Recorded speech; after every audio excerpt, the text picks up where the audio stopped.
بسم الله الرحمن الرحيم. عن عقبة بن الحارث رضي الله تعالى عنه قال: صلى أبو بكر العصر ثم خرج يمشي ومعه علي فرأى الحسن يلعب مع الصبيان فحمله على عاتقه وقال: بأبي شبيه بالنبي صلى الله عليه وسلم وليس شبيها بعلي وعلي يضحك. رواه البخاري. حضرت عقبہ رضی اللہ تعالیٰ عنہ فرماتے ہیں حضرت ابو بکر رضی اللہ تعالیٰ عنہ نے عصر کی نماز کے بعد وہ مسجد سے نکلے، حضرت علی رضی اللہ تعالیٰ عنہ ان کے ساتھ تھے،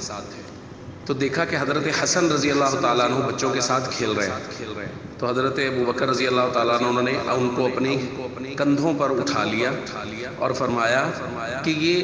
حسن نبی صلی اللہ علیہ وسلم کے زیادہ مشابہ ہے بنسبت علی کے، بلکہ یوں فرمایا کہ علی کے مشابہ نہیں ہے، اللہ کے نبی کے زیادہ مشابہ ہے۔ اور یہ صورتحال دیکھ کے کہ حضرت ابو بکر نے حضرت حسن کو کندھوں پہ اٹھایا ہوا ہے، حضرت علی ہنس رہے تھے، مسکرا رہے تھے۔ دوستو، صحابہ اور اہل بیت کے درمیان محبت کا یہ خوبصورت منظر آپ دیکھیے کہ حضرت ابو بکر حضرت حسن کو کندھوں پہ اٹھائے ہوئے ہیں، جیسا کہ ہم نے پیچھے حدیث میں پڑھا تھا کہ رسول اللہ صلی اللہ علیہ وسلم بھی حضرت حسن کو کندھوں پہ اٹھاتے تھے، اور حضرت علی رضی اللہ تعالیٰ عنہ دیکھ کے مسکرا رہے ہیں۔ تو صحابہ اور اہل بیت آپس میں ہمیشہ ہی شیر و شکر تھے، ان کی آپس میں ہمیشہ ہی محبتیں تھیں۔ اگر کوئی آپ کو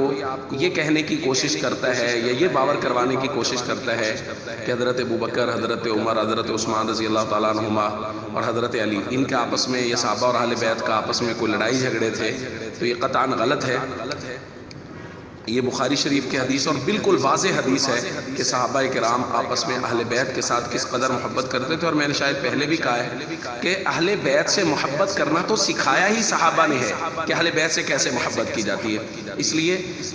اہل بیت سے محبت ایمان کا حصہ ہے، اور یہ ہمیں صحابہ نے سکھایا ہے۔ والسلام علیکم ورحمۃ اللہ وبرکاتہ۔